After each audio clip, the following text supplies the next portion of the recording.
Example number 1.6. Question says consider three charges Q1, Q2, Q3 each equal to Q at the vertices of an equilateral triangle of side L. What is the force on a charge capital Q with the same sign as small q, which is placed at the centroid of the triangle? तो question में क्या बोला है?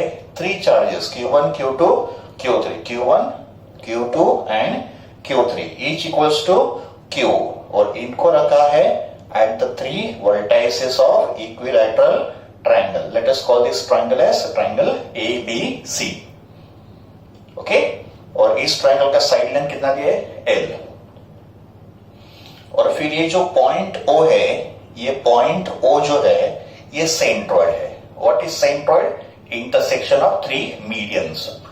तो point O जो है वो centroid है. इस सेंट्रॉइड पे कैपिटल Q चार्ज रखा है और इस Q का साइन Q1, Q2 और Q3 के बराबर है. का मतलब अगर ये तीन चार्जेस पॉजिटिव होंगे तो कैपिटल Q भी पॉजिटिव होगा. तो सिंपल वर्ड्स में can say all are like charges, all are positive.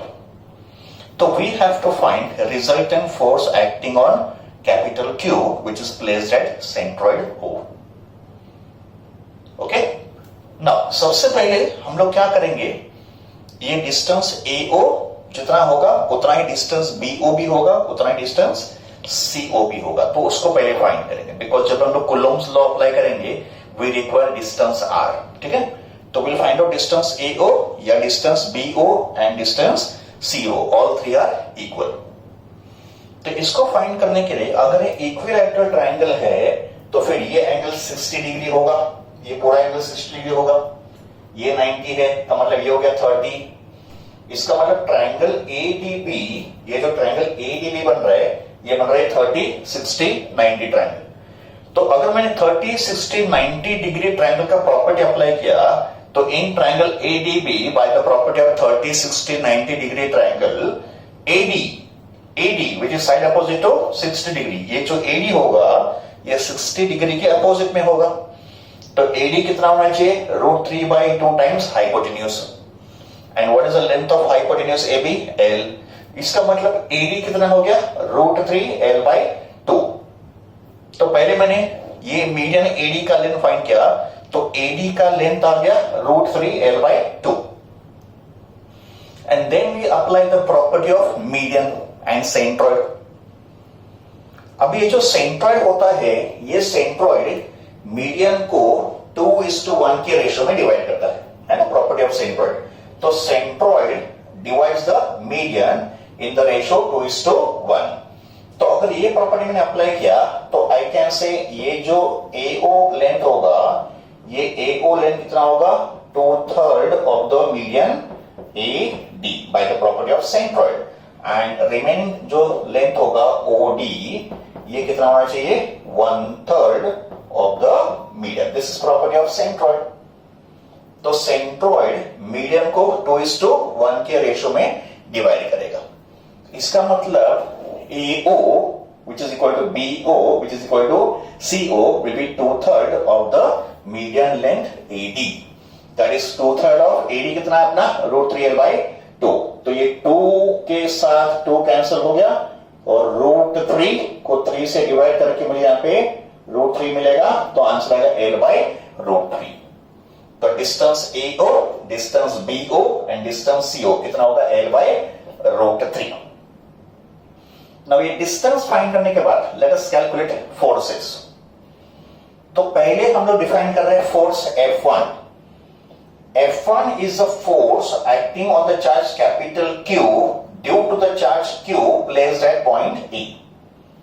And अगर दोनों लाइक चार्जेस है तो फिर ये चार्ज इसको क्या करेगा? रिपेल करेगा. तो it's a force of repulsion. इसके लिए F1 का जो डायरेक्शन होगा वो ऐसे अलोंग AO होगा, है ना, along AO. It's a repulsive force. तो F1 is a force on charge capital Q due to small charge Q at point E. And according to Coulomb's law, F1 का formula होगा 1/4πε0 Q upon AO square, Coulomb's apply किया। 1/4πε0 को for the sake of simplicity मैंने K लिख दिया, तो ये जो कांस्टेंट है उसको मैंने K लिख दिया, तो this is K capital Q small q upon AO square. अभी AO स्क्वायर कितना होगा, L स्क्वायर बाय 3 हो जाएगा, इसका स्क्वायर कर दिया, this 3 will go in the numerator, so this is 3K capital Q small q upon L square. This is calculation of F1. Similarly, F2. So what is F2? F2 is the force acting on capital Q due to the small charge Q placed at B. का मतलब ये जो Q होगा ये भी इस Q को repel करेगा, तो इट्स अ रिपल्सिव फोर्स। इसका मतलब F2 का डायरेक्शन कैसे होगा, अलोंग BO। F2 कैसे है, अलोंग BO, ये B से O की तरफ जा रहा है, इस repulsive force. And according to Coulomb's law F2 का फॉर्मूला होगा 1/4πε0 capital Q small q upon BO square. वापस मैंने 1/4πε0 को K लिख दिया, और what is BO square, L square by 3, 3 goes in the numerator, 3 capital K Q upon L square. Now third force कौन सा होगा, F3। तो व्हाट इज F3? F3 होगा force acting on capital Q applied by this charge Q which is placed eight C, और ये charge इसको भी repel करेगा, तो इट्स अ रिपल्सिव फोर्स। इसके लिए F3 का डायरेक्शन कैसे होगा, along CO। And again F3 का formula according to Coulomb's law 1/4πε0 Q capital Q small q upon CO square. फिर CO स्क्वायर कितना होगा, L स्क्वायर बाय 3 हो जाएगा, 3 goes in the numerator, this is 3K capital Q small q by L square. तो अगर आप F1, F2 और F3 के मैग्नीट्यूड कंपेयर करोगे तो इन तीनों फोर्सेस के मैग्नीट्यूड सेम है, तो इन तीनों फोर्सेस के मैग्नीट्यूड को हम लोग कॉल करेंगे F1। सो ऐसे तीन forces F1, F2 and F3, ऐसे तीन फोर्सेस इस Q पे ऐड करेंगे। क्यों तीन फोर्सेस ऐड करेंगे, because capital Q is surrounded bye 3 charges, तो ये तीनों चार्जेस इस Q को रिपल्सिव फोर्स अप्लाई करेंगे। अभी हमको क्या करना है, अभी हमको इन तीनों का रिजल्टेंट फाइंड करना है। अभी हमको F1, F2 एंड F3 का रिजल्टेंट फाइंड करना है। तो let us now do the calculation of resultant of F1, F2 and F3। क्या करना है, F1, F2 और F3 का रिजल्टेंट फाइंड करना है, बट इन तीनों का रिजल्टेंट अपने को एक साथ तो मिलेगा नहीं। तो सबसे पहले F2 एंड F3 इन दो फोर्सेस का रिजल्टेंट फाइंड करेंगे यूजिंग पैरेललोग्राम लॉ।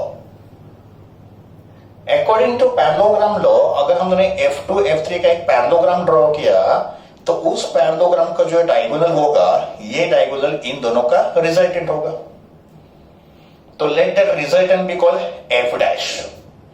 तो सबसे पहले F2, F3 का रिजल्टेंट F डैश फाइंड करेंगे, फिर इस F डैश का रिजल्टेंट थर्ड फोर्स F1 के साथ फाइंड करेंगे। ओके, अभी इन दोनों के बीच में एंगल कितना होगा, F2 और F3 के बीच में एंगल कितना होगा, तो देखो इसको कैसे करेंगे। अगर मैंने इस F3 को आगे एक्सटेंड किया तो ये एंगल 90 डिग्री हो जाएगा। अगर ये 90 है, ये 30 है, तो ये होना चाहिए 60 डिग्री, है ना। सिमिलरली यहां पे अगर मैंने ये F1 को F2 को एक्सटेंड किया तो ये 90 होगा, ये 30 है, तो 30 का मतलब ये होना चाहिए 60 डिग्री, एंड 60 प्लस 60 कितना होना चाहिए, 120 डिग्री। तो angle between F2 and F3 कितना है, 120 डिग्री। और ये तो मैंने पहले से प्रूव किया कि F1, F2 एंड F3 के मैग्नीट्यूड सेम है, इसको मैंने F कॉल किया था। तो by parallelogram law of vector addition, ये जो F डैश होगा, इस F डैश का मैग्नीट्यूड होगा root of F2 square plus F3 square plus 2 F2 F3 cos of theta. But यहाँ पे थीटा कितना है, 120 डिग्री। बट F2 F3 तो F के बराबर है, तो इसको लिखा F square plus 2F square cos 120 minus half. फिर 2 और 2 कैंसिल हो गया, फिर F स्क्वायर और माइनस F स्क्वायर भी कैंसिल हो गया, तो it is root of F square it is equal to F। तो ये जो F डैश है, इसका मैग्नीट्यूड F है, and this F dash is along OA। F dash का डायरेक्शन क्या है, इट इज अलोंग OA, और F1 कैसे है, अलोंग AO। तो अभी हमको डायग्राम में दिख रहा है कि F डैश एंड F1 ये दो वेक्टर एग्जैक्टली अपोजिट डायरेक्शन में है और दोनों के मैग्नीट्यूड सेम है। तो late us call resultant of f dash and f1 as r. तो when two vectors are in opposite direction, इनका रिजल्टेंट होगा सब्ट्रैक्शन ऑफ मैग्नीट्यूड. तो r होगा f dash minus f, but f dash का magnitude तो f था, तो f minus f कितना हो गया? 0. इसका मतलब resultant of these three forces acting on charge capital Q is 0. तो क्वेश्चन क्या था? What is the force on charge capital Q at the centroid? तो आंसर क्या होगा? 0. तो resultant force acting on capital Q is 0. तो this is solving of example 1.6. चलो अभी डिस्कस करते हैं 1.7. 1.7 में हमको एक डायग्राम दिया है. Okay, it's an equilateral triangle and three charges Q, Q and minus Q. का मतलब पहले दो चार्ज पॉजिटिव है और तीसरा चार्ज नेगेटिव है. They are placed at the vertices of an equilateral triangle. ठीक है, तो ये Q है, ये भी Q है और ये माइनस Q है. They are placed at the vertices of an equilateral triangle. Each side length कितना है उसका? L. ट्रायंगल का साइड लेंथ L है. We have to find force on each charge. हर एक चार्ज का हमको फोर्स फाइंड करना है. ठीक है, तो लेट्स स्टार्ट. सबसे पहले हम लोग फाइंड करेंगे रिजल्टेंट फोर्स ऑन Q1. पहले हम लोग Q1 का फोर्स फाइंड करते हैं, फिर हम लोग Q2 का फाइंड करेंगे एंड फिर हम लोग रिजल्टेंट फोर्स Q3 का भी फाइंड करेंगे. How many forces are acting on charge Q1? Charge Q1 पे कितने फोर्स ऐड करेंगे? तो चार्ज Q1 पे दो फोर्स ऐड करेंगे. क्यों दो फोर्स ऐड करेंगे? बिकॉज Q1 के सराउंडिंग में Q2 भी है और Q3 भी है. तो इन दोनों चार्जेस के फोर्सेस Q1 पे ऐड करेंगे. Q1 कितना है? Q. Q2 कितना है? Q. Q3 कितना है? Minus Q. तो ये जो Q2 है ये इस Q1 को रिपेल करेगा बिकॉज दोनों लाइक चार्जेस है. और ये जो Q3 है ये Q1 को अट्रैक्ट करेगा. क्यों अट्रैक्ट करेगा? बिकॉज दोनों अनलाइक चार्जेस है. तो इन फोर्सेस को मैंने डिफाइन किया F12 and F13. What is F12? F12 is the force acting on charge Q1 due to charge Q2. ये Q1 पे फोर्स ऐड कर रहा है. अप्लाई किसने किया? Q2 ने अप्लाई किया. और ये रिपल्सिव फोर्स है, इसके लिए इसका डायरेक्शन इस तरफ होगा. And according to Coulomb's law F12 का फॉर्मूला होगा 1/4πε0 Q1 Q2 upon L square. इन दोनों के बीच में डिस्टेंस कितना है? L. उसका स्क्वायर करेंगे और दोनों के मैग्नीट्यूड का प्रोडक्ट लेंगे. फिर इसको मैंने लिया K, तो this is K Q square by L square and let us call K Q square by L square as F. इस वैल्यू को हम लोग F डिफाइन कर रहे हैं. तो ये हो गया फोर्स F12 का मैग्नीट्यूड. उसके बाद डिफाइन करेंगे F13. What is F13? It is a force acting on charge Q1 due to charge Q3. F13 is a force acting on Q1 applied by Q3 और ये अट्रैक्टिव फोर्स है. इसके लिए F13 का direction इस तरफ होगा. And according to Coulomb's law F13 होगा 1/4πε0 Q1 Q3 upon L square. पर यहां पे दोनों चार्जेस के मैग्नीट्यूड सेम है. हमको तो मैग्नीट्यूड लेना है कूलम्स लॉ में. ये चार्ज नेगेटिव है बट फॉर्मूला में ओनली मैग्नीट्यूड. तो ये भी कितना हो गया? KQ square by L square हो गया. इसका मतलब अगर इसको मैंने F डिफाइन किया है तो ये फोर्स भी F हो गया. तो we can say F12 and F13 are equal in magnitude. तो ये जो F12 है और ये जो F13 है दोनों फोर्सेस के मैग्नीट्यूड सेम है but they have different direction but they have equal magnitude which is equal to F. अभी पैरेललोग्राम लॉ से इन दोनों का रिजल्टेंट फाइंड करेंगे. अकॉर्डिंग टू पैरेललोग्राम लॉ इन दोनों का रिजल्टेंट होगा अलोंग द डायगोनल. तो let F1 be the resultant of F12 and F13. अगर ये एंगल 60 डिग्री है because this is equilateral triangle तो रिमेनिंग एंगल कितना होगा? 120 डिग्री. इसका मतलब इन दो वेक्टर के बीच में एंगल कितना होगा? 120 डिग्री. तो F1 is the resultant of F12 and F13. तो F1 का formula according to parallelogram law root of F12 square plus F13 square plus 2 F12 into F13 into cos 120. What is cos 120? Minus half. तो ये F square हो गया, ये भी F square हो गया, देखो दोनों F ही है ना, और ये हो गया 2F square into minus half. 2 cancel and minus F square के साथ F स्क्वायर भी कैंसिल. तो अपना आंसर क्या होगा? F. तो रिजल्टेंट फोर्स F1 कितना होगा? F. और इसका डायरेक्शन देखो, रिजल्टेंट F1 का डायरेक्शन देखो, इट इज अलोंग BC और can say it is parallel to BC. का मतलब जिस डायरेक्शन में BC होगा उसी डायरेक्शन में F1 भी होगा. तो ये उसका डायरेक्शन होगा, इट इज अलोंग BC. तो this is resultant force acting on charge Q1 and F का वैल्यू क्या है? F का वैल्यू है KQ square by L square. तो we can put the value of F, it is KQ square by L square. तो ये होगा resultant force acting on charge Q1. Now इसके बाद हम लोग फाइंड करेंगे resultant force on charge Q2. Similar वे से फाइंड करेंगे charge on Q2. Calculate resultant force on Q2. अभी Q2 का जो कैलकुलेशन होगा it is similar to Q1 होगा. तो जो हमने Q1 के लिए किया है ऑलमोस्ट वही हमको Q2 के लिए भी करना है, सिमिलर कैलकुलेशन होगा. तो बताओ Q2 पे कितने फोर्सेस होंगे? Q2 पे कितने फोर्स होंगे? 2. Q2 को ये चार्ज Q1 अप्लाई करेगा फोर्स, और अगर ये दो चार्ज लाइक चार्जेस है तो Q1 Q2 को रिपेल करेगा. तो this is F21. F21 is a force acting on Q2 due to Q1. It's a repulsive force. तो ये इस तरफ होगा. फिर इस Q2 को ये Q3 क्या करेगा? अट्रैक्ट करेगा. तो इस फोर्स को मैंने क्या बोल किया? F23. It's a force of attraction. तो ये ऐसे एक्ट करेगा along the line joining the two charges.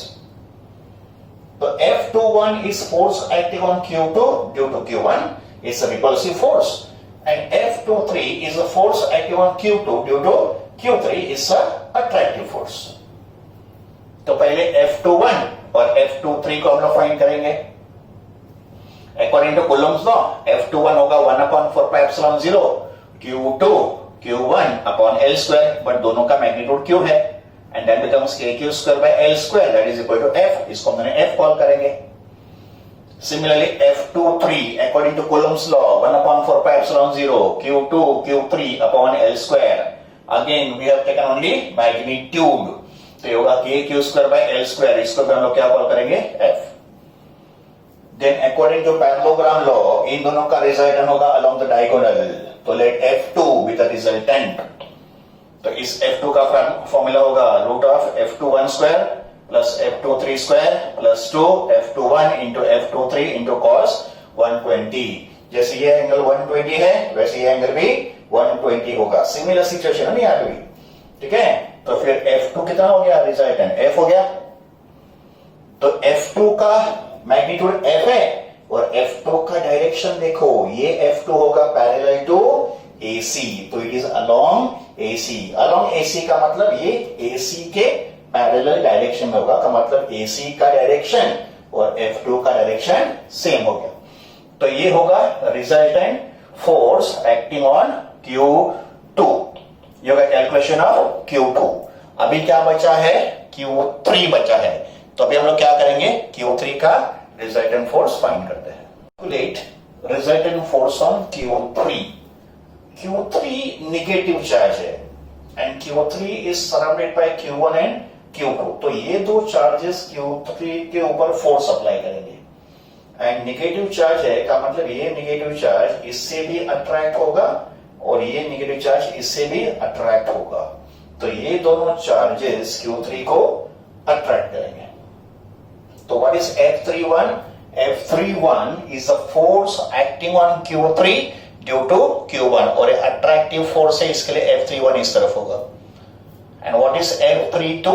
It is a force acting on Q3 due to Q2 और ये भी अट्रैक्टिव फोर्स है इसके लिए ये भी इस तरफ होगा. फिर इन दो फोर्सेस का रिजल्टेंट फाइंड करने के लिए यहां पे भी एक पैरेललोग्राम बनाएंगे और अकॉर्डिंग टू पैरेललोग्राम लॉ इन दोनों का रिजल्टेंट होगा F3.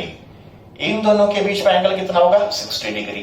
ठीक है, तो पहले F31 का वैल्यू लिखा, फिर F32 का वैल्यू लिखा, तो F31 और F32 का मैग्नीट्यूड सेम है, फिर पैरेललोग्राम अप्लाई किया, तो F3 का वैल्यू होगा root of F31 square plus F32 square plus 2 F31 into cos 60।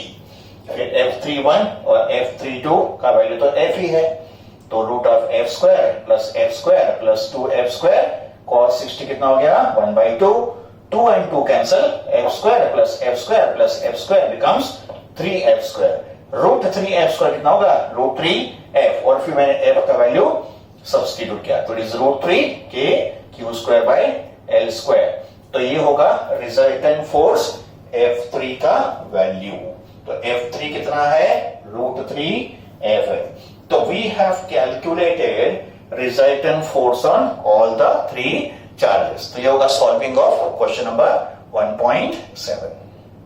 Now we discuss question number 1.8। तो 1.8 का पहले क्वेश्चन देख रहे थे, उसके बाद इसका हम लोग सॉल्यूशन स्टडी करेंगे। An electron falls through a distance of 1.5 centimetre in a uniform electric field of magnitude 2 into 10⁴ Newton per Coulomb. The direction of the field is reversed, keeping its magnitude unchanged, and proton falls through the same distance. Compute या calculate the time of fall in each case. Contrast the situation with that of free fall under gravity. Okay, तो question को पहले simple language में study करते हैं। सबसे पहले हम लोगों ने इलेक्ट्रिक फील्ड अप्लाई किया, और इलेक्ट्रिक फील्ड को अप्लाई किया है with help of 2 parallel metal plates. This plate is negatively charged and this plate is positively charged, and direction of electric field is from positive charge to negative charge. So these lines represent direction of electric field. These are electric field lines, and this E stands for strength of electric field. इसका मतलब first diagram में electric field is directed upward, और ये electron है, minus ई का मतलब charge of electron. तो इस इलेक्ट्रिक फील्ड में ये इलेक्ट्रॉन को हमने यहां से रिलीज किया। Now electron will experience force of electric field, and direction of force acting on negative charge is opposite to direction of electric field. तो if electric field is acting upward, force on electron is acting downward. तो हमको पूछा है time taken by electron to fall through a distance of 1.5 centimetre. तो इस electron को यहां से 1.5 सेंटीमीटर डिस्टेंस कवर करने के लिए कितना टाइम रिक्वायर्ड होगा, ये हमको कैलकुलेट करना है। अभी सेकंड केस में क्या किया, इलेक्ट्रिक फील्ड की डायरेक्शन को रिवर्स किया। का मतलब now the upper plate is positively charge and lower plate is negatively charged, and therefore direction of electric field is now in the downward direction. But magnitude change नहीं किया, magnitude उतना ही है, सिर्फ direction reverse किया। और अभी proton को electric field में फॉल किया, प्रोटॉन, तो charge of proton is plus E, and proton भी इतना ही डिस्टेंस कवर कर रहा है 1.5 सेंटीमीटर।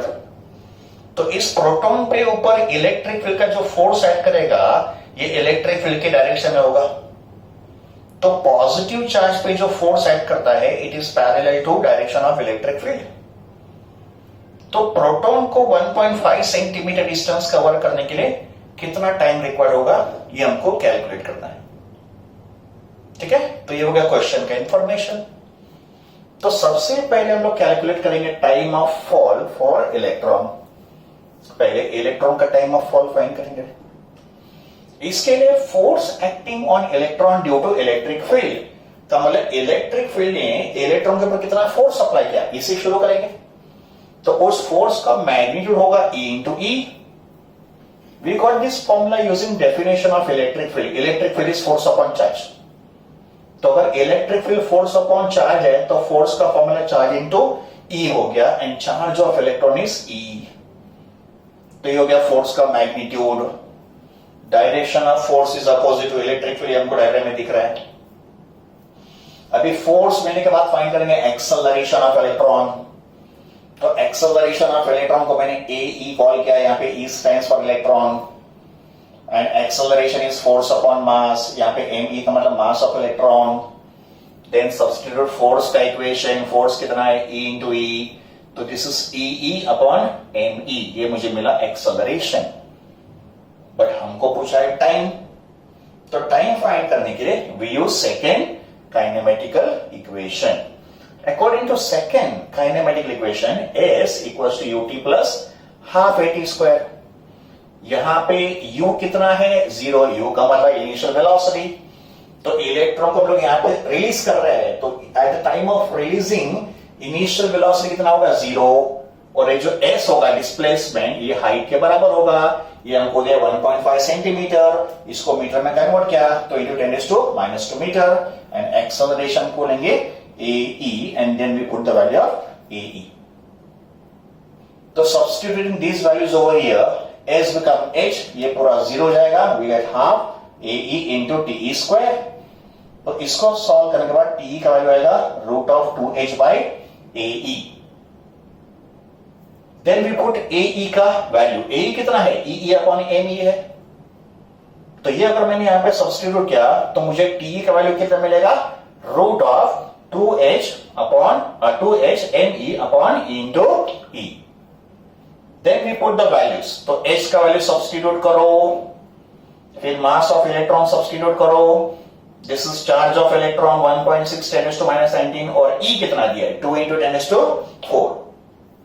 तो ये सॉल्व करने के बाद टाइम का आंसर आएगा 2.9 into 10⁻⁹ सेकेंड. तो ये जो आप सॉल्व करोगे ना, इसका आंसर आएगा 2.9 into 10⁻⁹ seconds.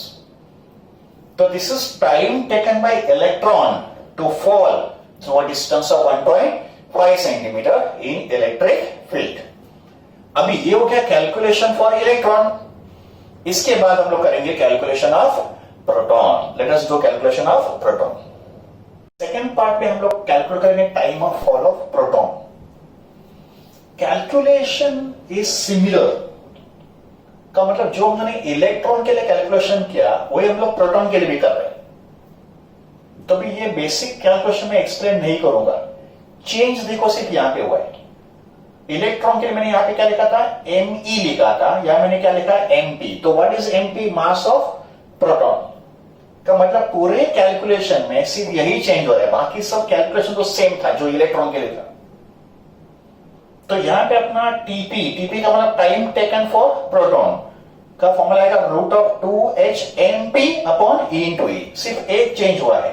यहां पे ME था, वो MP हो गया.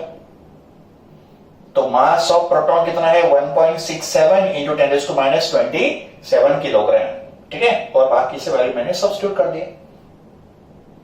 तो प्रोटॉन का जो टाइम ऑफ फॉल होगा वो आएगा 1.25 इंटू 10⁻⁷ सेकेंड्स. का मतलब ये जो कैलकुलेशन है इसका आंसर आएगा 1.25 इंटू 10⁻⁷ सेकेंड. तो ये हो गया calculation of time of fall of proton.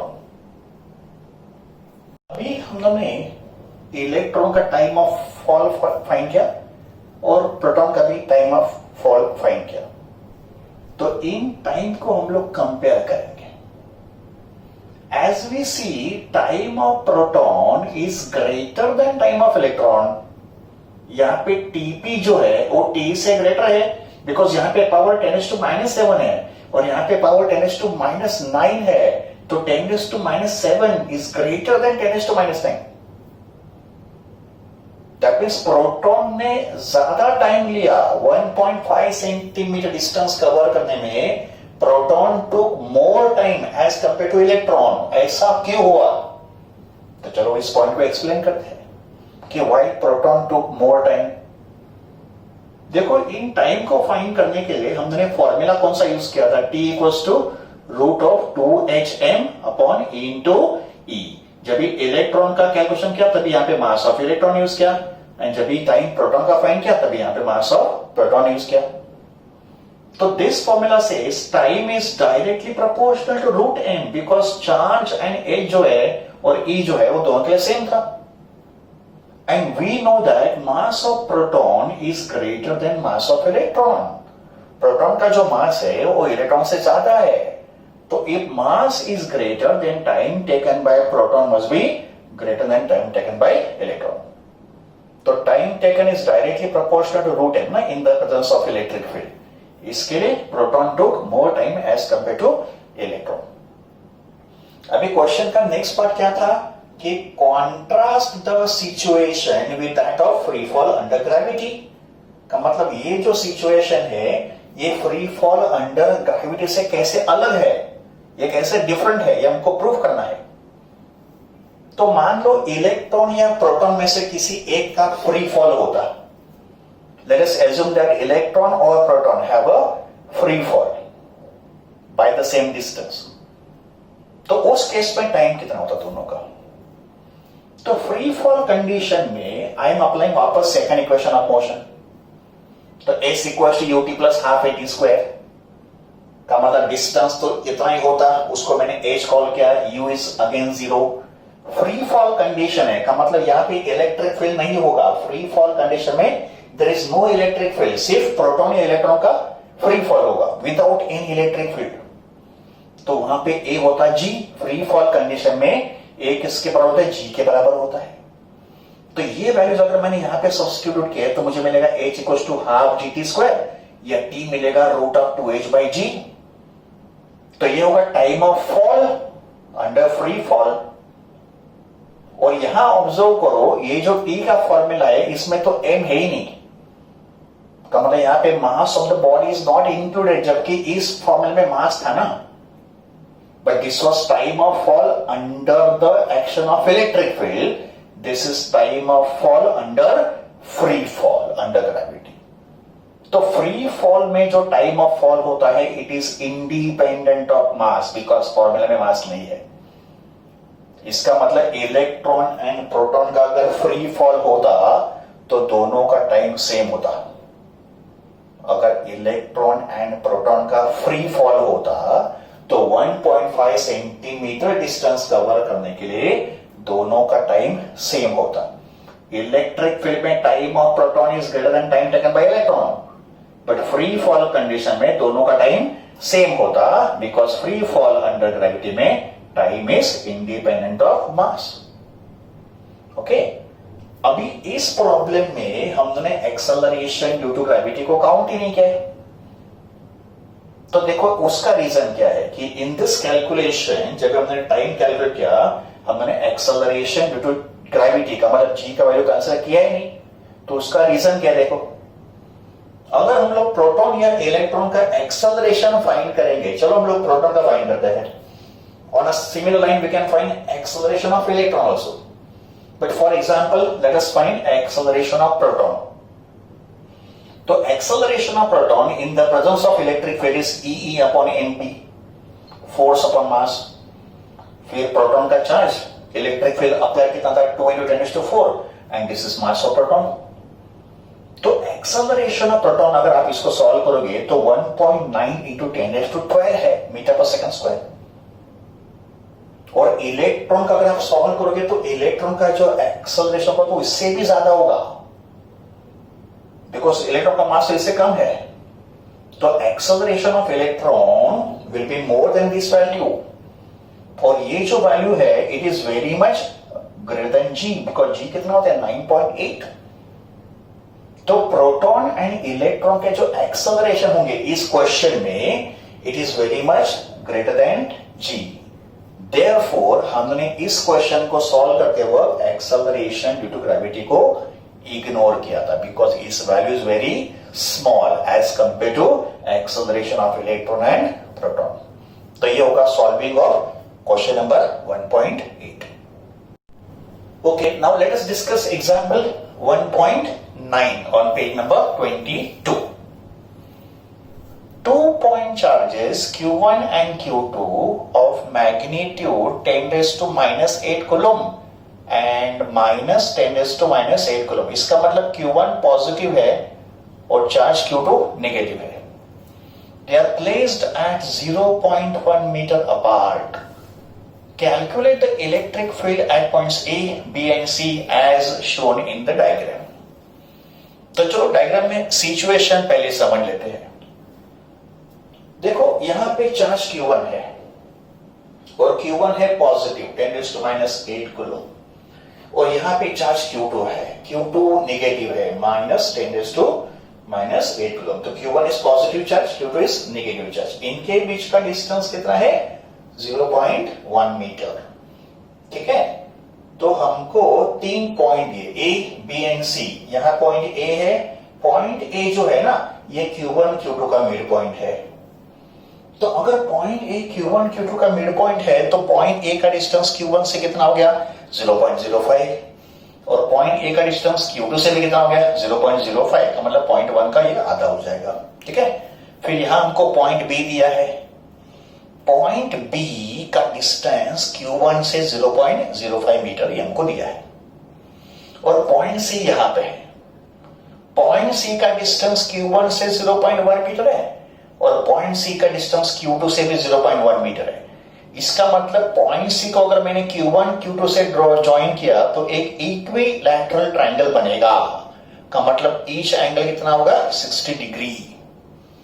We have to find electric field at A, B and C. तो पहले शुरू करते हैं पॉइंट A के साथ.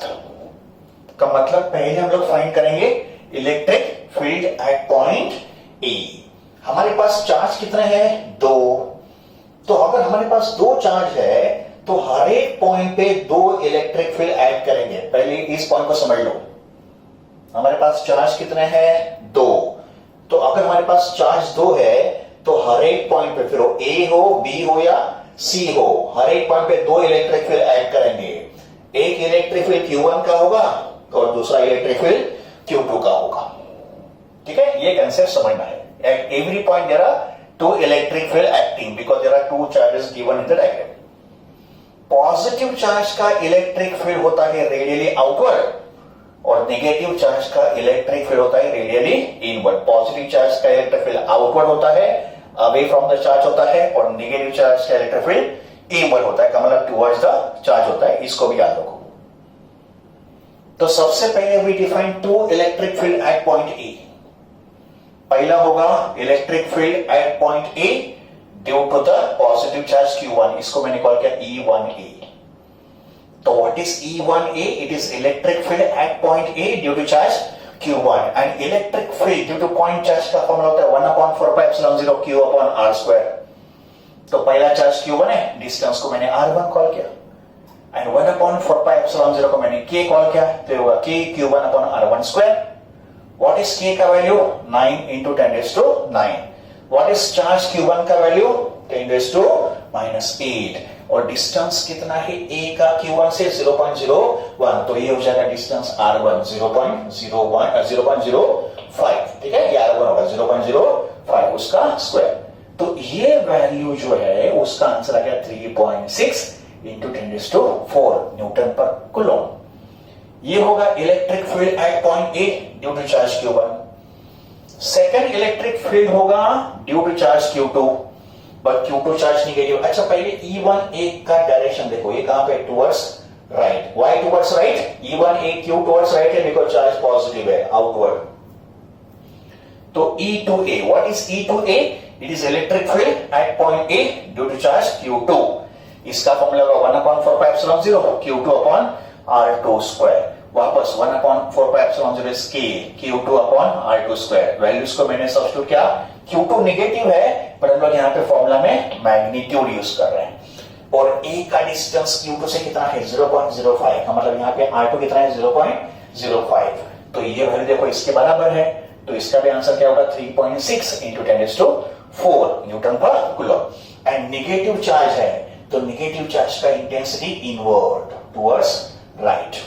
ओके, तो यहां हम लोग ऑब्जर्व कर रहे हैं कि E1A का मैग्नीट्यूड और E2A का मैग्नीट्यूड सेम है, तो दोनों इलेक्ट्रिक फील्ड के मैग्नीट्यूड सेम है एंड ऑब्जर्व डायरेक्शन, दोनों की डायरेक्शन भी सेम है। तो अगर इन दो वेक्टर के डायरेक्शन सेम है तो इनका जो रिजल्टेंट होगा वो इनके मैग्नीट्यूड का एडिशन होगा। तो therefore total electric field at point A, इसको मैंने कॉल किया EA, तो EA कितना होगा? It is E1A plus E2A। क्यों मैंने ऐड किया? Because this two vectors are in the same direction, तो इन दोनों का एडिशन क्या होगा? इट इज 7.2 इंटू 10⁴ न्यूटन पर कूलम। तो ये होगा total electric field at point A, और इसका डायरेक्शन कहां पे होगा? टुवर्ड्स राइट, का मतलब जिस डायरेक्शन में E1A और E2A होगा उसी डायरेक्शन में रिजल्टेंट भी होगा। तो फर्स्ट आंसर अपने को मिल गया, electric field at point A कितना है? 7.2 इंटू 10⁴ न्यूटन पर कूलम, एंड डायरेक्शन कहां पे? Towards right. अब हम लोग फाइंड करेंगे electric field at B. Calculate electric field at point B. अब हम लोग पॉइंट बी का टोटल इलेक्ट्रिक फील्ड फाइंड करेंगे।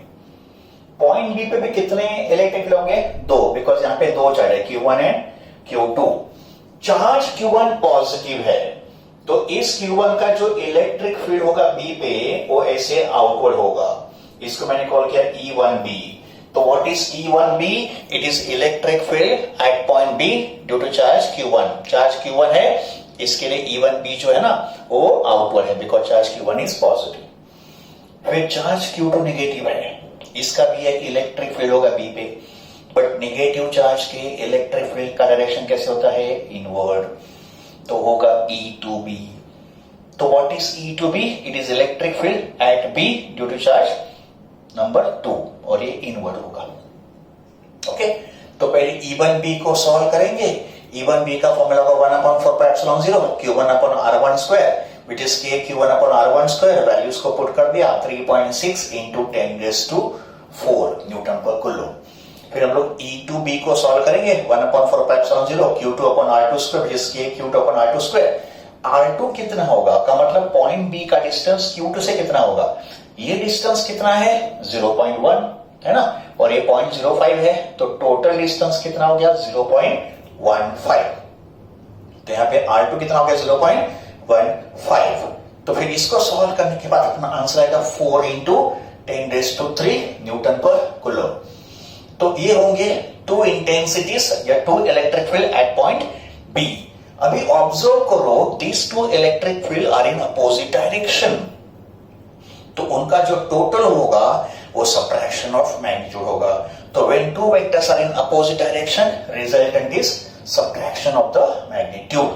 तो it be E1B minus E2B, because E1B is greater than E2B। तो दिस इज 3.6 इंटू 10⁴, और इसको मैंने लिखा 0.4 इंटू 10⁴, का मतलब दोनों का पावर मैंने इक्वलाइज किया। तो इनका सबट्रैक्शन क्या होगा? 3.6 माइनस 0.4 इज 3.2, 10⁴ कॉमन। ओके, तो this is total electric field at point B, और इसका डायरेक्शन होगा टुवर्ड्स लेफ्ट। तो E1B, this is total electric field at B, कितना? 3.2 इंटू 10⁴ न्यूटन पर कूलम टुवर्ड्स लेफ्ट। अभी हम लोग फाइंड करेंगे last point, that is point C का इलेक्ट्रिक फील्ड। कैलकुलेशन करेंगे electric field at point C का, ठीक है। पॉइंट सी पे भी दो इलेक्ट्रिक फील्ड ऐड करेंगे, एक Q1 का और दूसरा Q2 का। तो Q1 पॉजिटिव चार्ज है, इसका जो इलेक्ट्रिक फील्ड होगा एट पॉइंट सी वो ऐसे आउटवर्ड होगा, है ना, along the line but outward, E1C।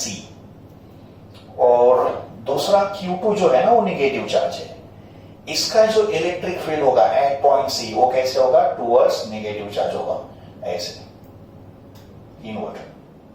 तो E1C is outward and E2C is inward. अभी हमको इन दोनों का रिजल्टेंट फाइंड करना है। इन दोनों का रिजल्टेंट फाइंड करने के लिए we apply parallelogram law. According to parallelogram law, इन दोनों का रिजल्टेंट होगा अलोंग द डायगोनल। अगर ये इक्विलैटरल ट्राइंगल है तो ये एंगल 60 डिग्री हो गया, एंड अगर ये 60 होगा तो ये कितना हो जाएगा? 120 डिग्री। ठीक है, तो फिर रिजल्ट इंटेंस हम लोग पैरेललोग्राम से करेंगे।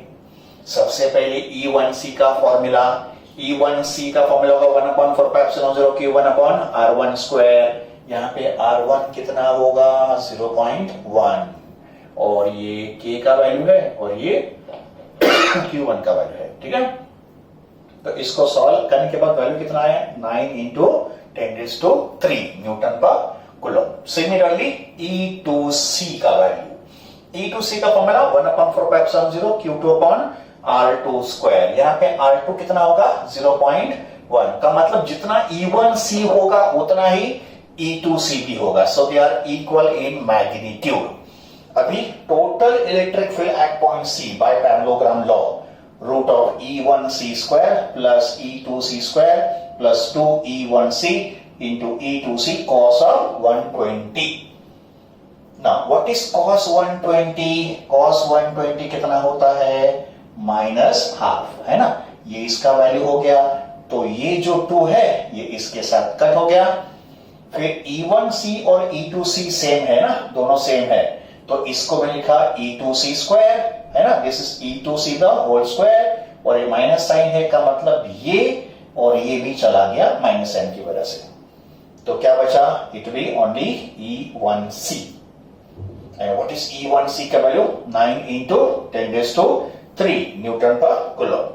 तो total electric field at point C होगा 9 इंटू 10⁻³ न्यूटन पर coulomb and it is along the angle bisector of these two vectors। ठीक है, तो एंगल बाइसेक्टर का मतलब ये एंगल कितना होना चाहिए 60 डिग्री होना चाहिए। इसका मतलब EC जो होगा वो होगा इस लाइन को पैरेलल एंड टुवर्ड्स राइट। तो ये होगा total electric field at point C। तो we have calculated electric field at A, electric field at B and electric field at C. So this completes the solution of question number 1.9.